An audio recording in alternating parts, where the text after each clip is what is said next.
Hello, everybody. Jake here. We uploaded Jake Reads on Friday, but we uploaded to the Quran Reloaded because we are limited to 15-minute uploads on this channel, and obviously that ran a little bit longer. I forgot to tell anyone on the Bible Reloaded that we did it, so this is me telling you that because I'm a terrible person, and I'm sure that you missed us Friday because you're avid viewers of the Jake Reads. It's your favorite. You think it's way better than Ask Hugo. Ask Hugo. As if you need to solicit his attention. Me, I give you attention even if you don't want it. Which sounds bad when I actually say it out loud. Anyways, here's the first half of the Jake Reads from the other day, and if you want to watch the rest of it, click the clickety-clack right there. Pew, pew, pew.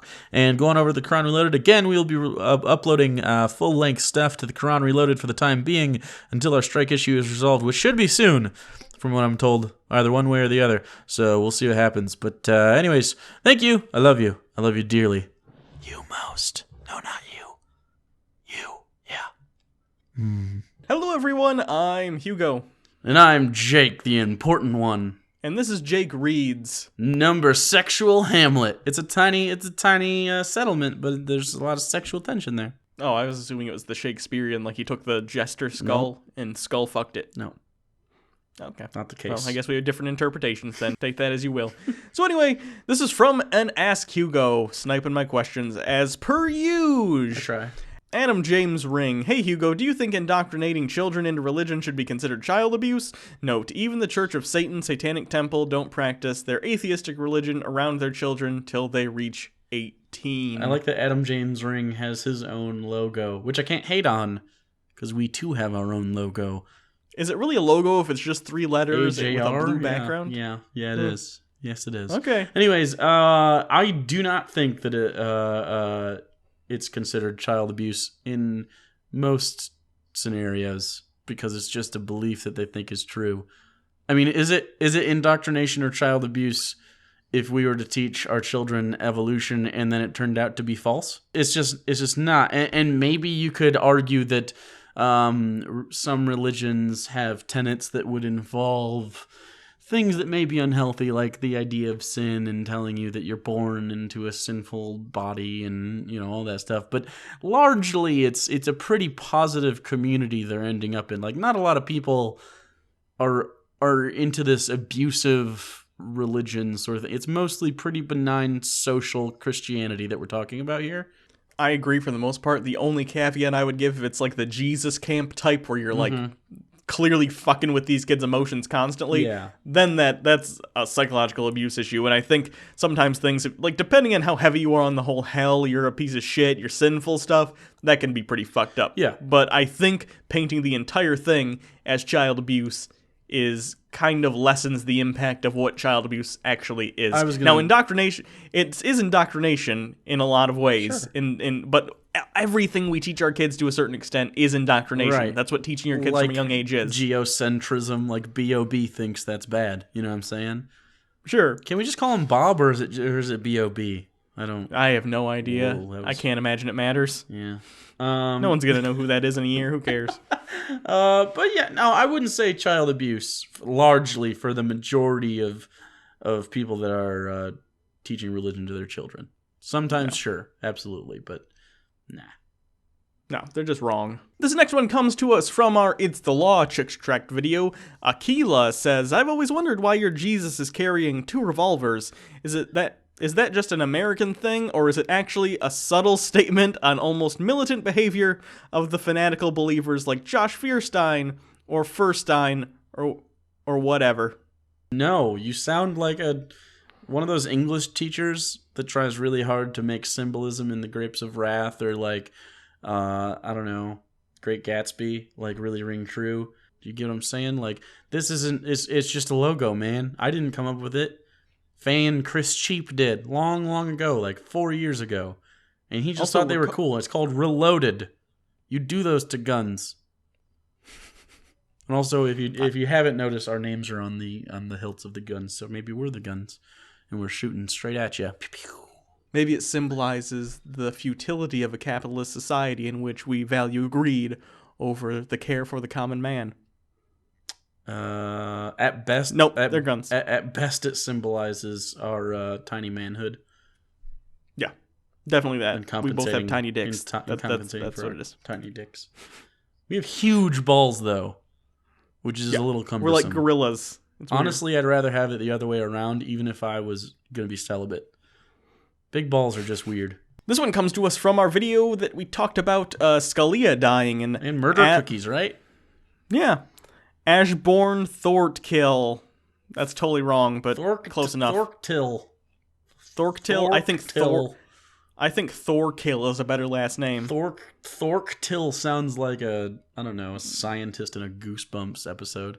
This man stood up for the Constitution his whole life. You two are obviously ignorant about this man's career. I will no longer support your channel. Learn your history, guys. All right. Well, that's fine. Like, you don't have to support the channel. Maybe you're not even watching this. So in this, we made a joke very briefly about how Scalia died. And, of course, it was a joke. We're not happy that a person is dead, but I don't agree with his decisions in the Supreme Court. But that's okay. As there's a few things wrong with his entire comment. Number one, you should be okay with people disagreeing. Scalia did that his whole life, and he would hate you for this. Like, this isn't something that Scalia would enjoy. Scalia would want you to, tell me why I'm wrong, not that I'm wrong. I know my history, and I know this guy's cases, and we'll talk about him in a little bit. Not all of them, but I honestly read Supreme Court rulings for fun sometimes because I'm a loser. Yeah. But luckily... Not because of that, just in general. This came in handy. So, you don't have to support the channel. I think that's a weird thing to bail on about, but, whatever, People man. have bailed on pettier things. Remember the guy who bailed because of the cat joke we made? Yeah, but that was serious business. Cats get AIDS. Again, about Scalia, flaming CheapeOne. Don't tell you what to do. I have this thing called free speech, you ball-gargling horse-felcher. Scalia did a lot to protect the First Amendment and the Second and the Fourth. So you go right on ahead with your groupthink liberalist atheism plus style blanket statements about pissing on a man's grave who did you a lot of good even if he was a hardline Republican. In short, what I mean by that is when you go beyond the atheism in your content, you throw the facts out the window and go straight for the groupthink. If it was groupthink, wouldn't we be part of your group, or is it just different group think? It's only group think when it's not your think, apparently, because you also think the same things as a particular group of people. Anyways, I'm leaving this whole thing up. I'm not going to read the top half, but you can. He was responding to me telling very snarkily him not to tell me what to do, and I'm a man with a beard that can do manly things. But the atheism plus stuff, we are not atheism plus guys at all. We don't think atheism entails any sort of political allegiance or ideas about politics or social justice or social issues or anything past non-belief of deities and the supernatural. So this whole atheism plus bullshit is garbage. Okay, liberalist. We're liberal, I think, but I don't know if we're liberalist. We don't really subscribe to the Democratic Party, for instance. No. I wouldn't say we're very liberal as far as what you're getting on college campuses now. We don't just think whatever the left says. You know what I'm saying? I also think it's funny that whenever we bring up anything, when you get stuff like this and people accuse you of it, I'm allowed to have opinions outside of atheism too. Right. Just because I don't like Antonin Scalia, that has nothing to do with my thoughts on atheism. They're completely separate.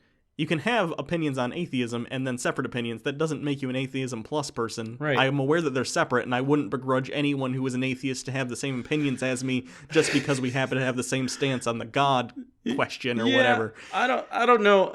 People are really upset whenever they disagree with something. It's so weird that you guys can't, not you guys in general, but people like this, you guys, you can't stand it when someone disagrees with you. I'm fine that you disagree with me, but I wouldn't call you a ball-gargling horse-felcher.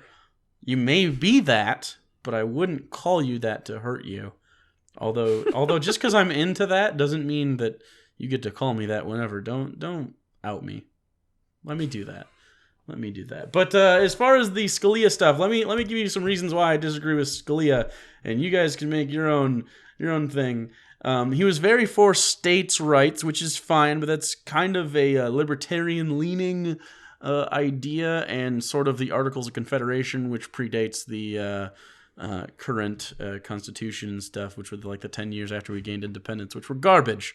But he seems to be a little regressive in the fact that he thinks that the government should be less centralized, which I guess on some point, like, that's a very Republican conservative viewpoint, but he's picks and chooses when that should be the case.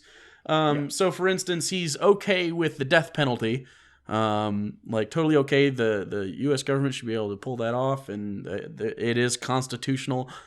But he's against the constitutionality of the right to abortion, which is bodily autonomy for women. So it's the same thing. You're still killing an entity, and I assume he believed that babies or fetuses were potential humans and thus worthy of life. But it's still killing a thing, and the constitutionality of that is like just pick and choose.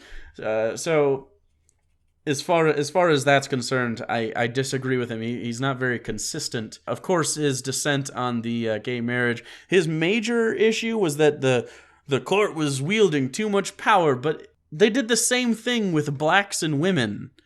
It's not wielding power that shouldn't be wielded if you're the Supreme Court justice. That's why you were picked for the job, specifically to solve these kinds of arguments.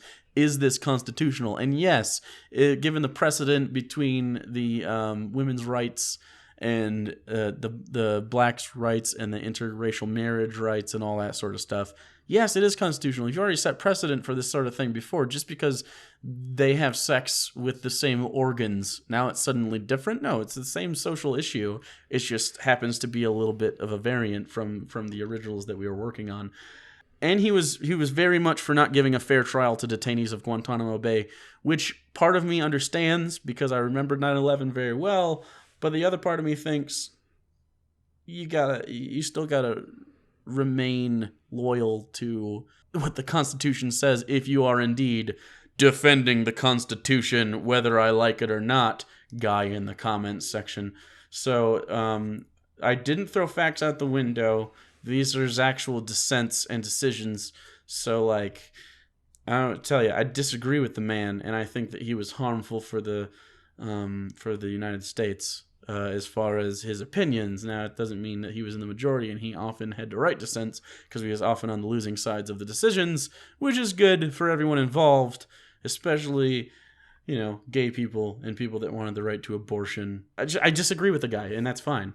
And the joke was that we're better off for not having his dissenting opinions towards social progressivism, and that was the joke Hugo made. We're not actually happy he's dead. I'm happy he's off the Supreme Court. I'm not happy he had to die to do it. No, my biggest issue is just that I think he's a hypocrite, basically. Yeah. I'd be one thing, if he genuinely, his entire thing was really like he said it was, Constitution to the letter, Sure, as the original writers intended, right, that'd be fine. I could respect that. But the fact is, when he did dissent and it was things that weren't totally spelled out in the Constitution, it was almost always clearly for political reasons. Right. It was, he allowed his political leanings to go into his decisions, but he didn't want other people's political leanings that were against his to go into their rulings, if that makes sense. And then in his last major decision, the Obergefell decision, which is the gay marriage one, he wrote like 3 pages on how the Supreme Court has too much power. But if it would have gone the other way, he would have been like, we did the right thing. I'm glad we have this power. You know what I mean? Yeah. So it's just, he's not for me. And if he was for you, cool. And I'm, sometimes maybe he did do good stuff like freedom of speech and all that. And I'm glad that he supported that. I can't imagine the freedom of speech hearings were very close. A lot of the decisions he's on the wrong side of as well are like 7-2. You know what I mean? Yeah. Like, he's just on the wrong side for exactly what Hugo said. He's just kind of he's putting his politics into it, not checking the constitutionality of a thing. And by the way, the Constitution isn't infallible. That's why they have amendments and the Supreme Court and people that make laws, like the legislative branch. And they have an executive branch to make sure that those laws are followed through with. And stuff like that's the Constitution's not perfect, and they knew it wasn't going to be perfect. So I never understand this whole he defended the Constitution, he was a constitutionalist. That's not necessarily a good thing. Progress happens, and we got to change. His entire job is to interpret the Constitution, and you refuse to interpret it unless it benefited his political leanings. Correct.